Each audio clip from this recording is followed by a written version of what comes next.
السلام عليكم ورحمة الله تعالى وبركاته. من وصفاتنا الجزائرية التقليدية طاجين خرشف باللحم والحميصة، وصفة بنينة وتوالم صحاب الرجيم تاع الكيتو.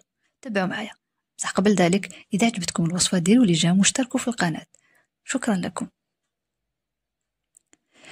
نقي الخرشف ديالي بهذه الطريقة، اللي تعرف راهي تعرف ما شاء الله، واللي ما تعرفش هذه هي طريقة. نقطعوا الخرشف قطع صغيرة ونحيولو كامل هذوك الخيوط بهذه الطريقة. هادو المبتدئات اللي ما يعرفوش هكذا نقيو الخرشف.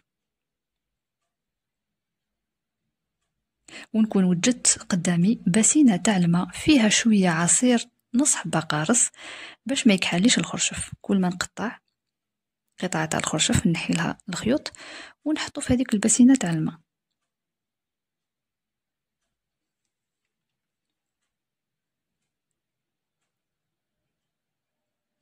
هكذا. وساعة على ساعة كما قلت، وساعة على ساعة نجوز على صباطية بالقارص باش ما يكحالوش ثاني.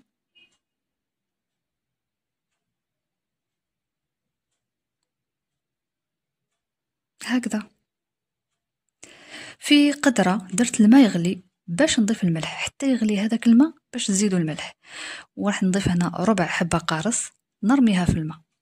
من بعد نحط الخرشف ديالي نخليه يطيب 15 دقيقة هكذاك.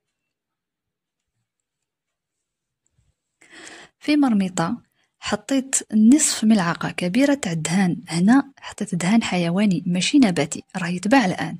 وزدت شوية تاع الشحم البقري مقطع رقيق. كما راكم تلاحظوا ما حطيتش الزيت النباتية، خلاص الخرشف يحب ليدام. بعد ما دابت هذيك الشحمة نزيد عليها قطع تاع اللحم البقري، نقليهم مليح حتى يتحمر اللحم، ودائما على نار هادئة.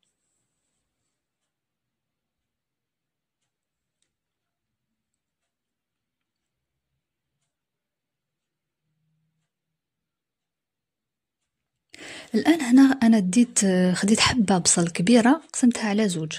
النصف الأول قطعته قطع رقيق كما راكم تشاهدوا، والنصف الثاني قطعته شرائح كما تاع الشكشوكة. هنا بهذه الطريقة المرقة رايحة تجيني خاترة بلا ما نزيد فارينة بلا والو. الآن جزء التوابل، درت الملح، درت نصف ملعقة تاع فلفل أسود، من الأفضل فلفل أبيض باش ما تكحلكمش المرقة، نصف ملعقة كركم، نصف ملعقة زنجبيل، ورشة تاع القرفة. نقليهم مليح مع اللحم. من بعد راح نزيد كمية تاع الحمص اللي كنت شمختو من قبل وكونجليتو.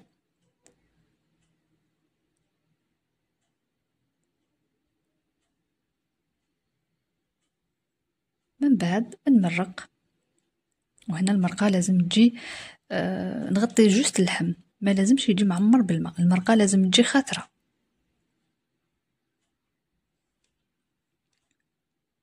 نغلق ونخليه يطيب على نار هادئة. نتأكدوا لازم النار تكون هادئة إذا حبيتوا الماكلة تاعكم تجيكم بنينة. بعد ما يطيب هذاك اللحم راح نرمي عليه الخرشف يكمل طيابه مع اللحم، ودائما على نار هادئة.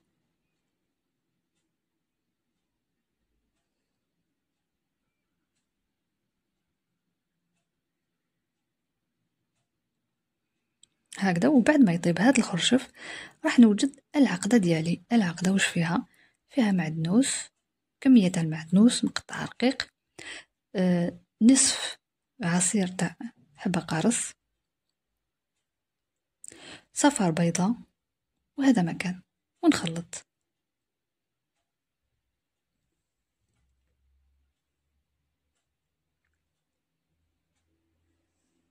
الآن نروح نرميه على الخرشف ونطفي النار مباشرة ونغلق عليه. الوصفة هذه بزاف بنينة، جربوها. هذه من وصفاتنا التقليدية الجزائرية.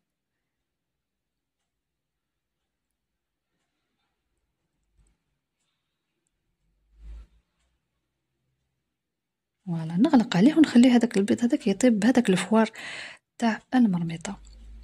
الآن نوريها لكم في طبق التقديم. زينتو بشوية معدنوس وشوية يعني شرائح تاع الليمون، والوصفة بزاف بنينة، جربوها إن شاء الله تعجبكم. ما تنسونيش فقط ديروا لي جيم واشتركوا في القناة إذا مازال ما اشتركتوش. شكرا لكم على المشاهدة. السلام عليكم ورحمة الله تعالى وبركاته.